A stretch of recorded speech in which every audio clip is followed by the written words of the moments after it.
In the summer of 2019, Nancy Carter, a bright-eyed 22-year-old anthropology student from Ohio, boarded a flight to Nigeria for what she thought would be a simple field study. She'd dreamed of Africa since childhood. The colors, the rhythm, the stories.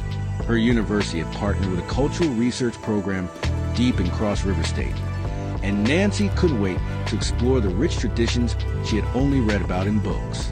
She arrived in Calabar to the warm embrace of sunlight and music. Markets overflowed with spices, beads, and laughter. Everywhere she turned, there was life, raw, real, and endlessly fascinating. For Nancy, it was more than a trip. It was a journey of discovery. Days later, her team ventured north, into the green heart of the Cross River rainforest near the Obuda Mountains. There, time seemed to stand still. Villagers welcomed them with smiles and proverbs. Elders told stories of spirits that guarded the land. Protectors of the forest, both feared and respected. Nancy listened with wide eyes, recording every word, her camera capturing the beauty and the mystery of it all. But one afternoon changed everything. The group had hiked for hours toward a remote waterfall said to be sacred. The sun burned softly through canopy, and the air smelled of wet earth and ancient wood. Then Nancy heard it, faint at first, the sound of drums, deep, rhythmic, hypnotic. It didn't sound like the group's guide or the villagers. It came from deeper in the forest. Curious, she followed. Each step drew her further from the others. Her friends' voices faded until only the drumming remained, pulsing like a heartbeat beneath the trees. Then, suddenly, silence. Nancy turned around. No path, no sound. Only the dense forest stretching endlessly in every direction. She called out. No one answered. A strange calm settled over the air, too calm. Even the birds had gone quiet. She walked for what felt like hours, marking trees with her scarf, hoping to find her way back. But every direction led her deeper. The forest seemed to shift, the trees bending slightly as if watching. Night fell like a curtain. The warmth of the day vanished, replaced by a cold, whispering breeze. Nancy turned on her flashlight. Its beam danced across the trunks, revealing carvings, ancient symbols etched deep into the bark. Faces, spirals, eyes. She felt a chill crawl up her spine. "Hello," she whispered. The forest breathed back. At midnight, her flashlight flickered out. Her phone battery had long died. Darkness swallowed her whole. Then, a sound behind her. A branch cracking. Footsteps. She turned quickly. Nothing, but the air had changed. Something was there, unseen but close. Nancy began to run. Branches tore her clothes. Roots grabbed her ankles. She stumbled and fell into mud, gasping, tears streaming down her face. When she looked up, she saw a light, a small fire burning ahead. Desperate, she crawled toward it. Around the fire sat 3 old women dressed in red wrappers, their faces painted with white chalk lines. They stared at her, unblinking, unmoving. Nancy tried to speak, but her voice trembled.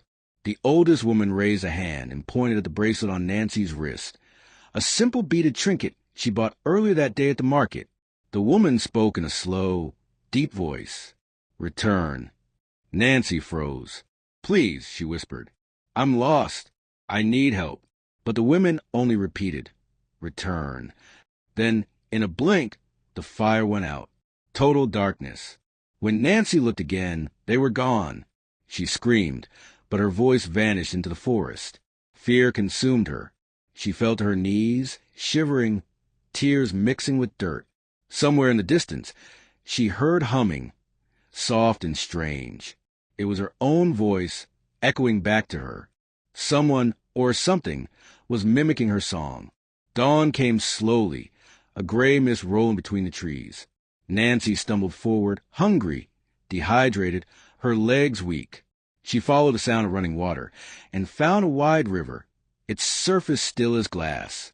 Across the water, she saw movement, figures standing between the trees. They didn't wave. They didn't move. They simply watched. She shouted for help, but they faded like mist. When she turned back, she noticed something that made her blood run cold. Her scarf tied to a low branch. The same scarf she'd used to mark her path hours before. She had been walking in circles. Days blurred together. Nancy lived on wild fruits, leaves, and rain. Her once bright clothes were now torn and stained. She began to talk to herself just to remember her own voice. Sometimes she swore she heard whispers calling her name. Sometimes she saw shapes in the fog that vanished when she blinked.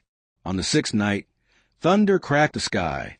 Rain poured down like punishment. Nancy crawled under a fallen tree for shelter, trembling. Then she saw it. Faint blue light moving through the rain, slow and deliberate. She watched as figures emerged. People dressed in white, carrying lanterns made of carved gourds. They moved silently, gliding rather than walking, faces hidden by veils. Nancy closed her eyes, praying. When she opened them again, they were gone. Only raindrops and darkness remained. By morning, she was too weak to stand. She lay beneath a massive tree, whose roots twisted like ancient fingers.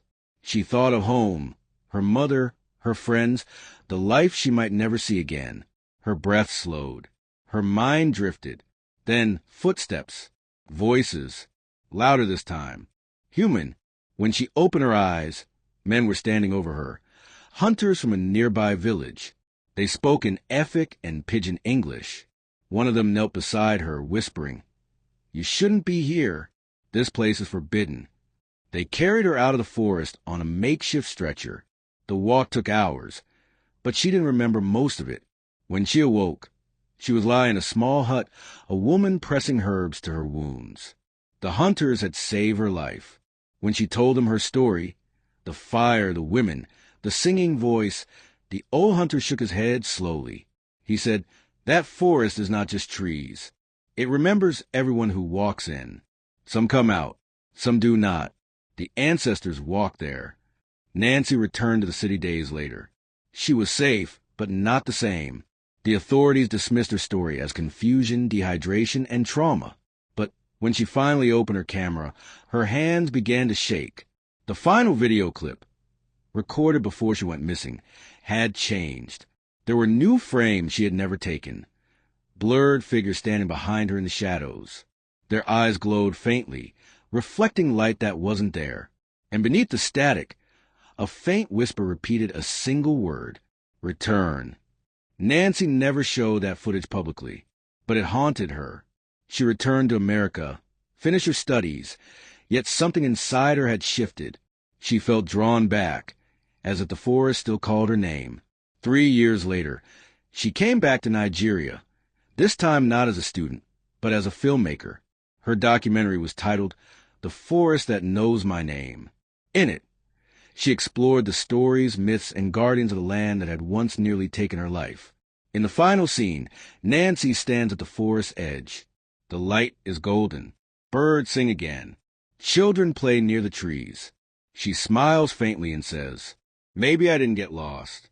Maybe the forest was just reminding me that every land has its guardian and every soul its lesson. You don't walk into sacred ground without permission, and sometimes you leave with a part of it inside you." The drums rise in the background, soft, haunting, beautiful. The screen fades to black. Then glowing words appear, based on a true story. Nancy, the American girl who lost her way in the thick forest in Nigeria. Subscribe, like, and share for more untold African stories.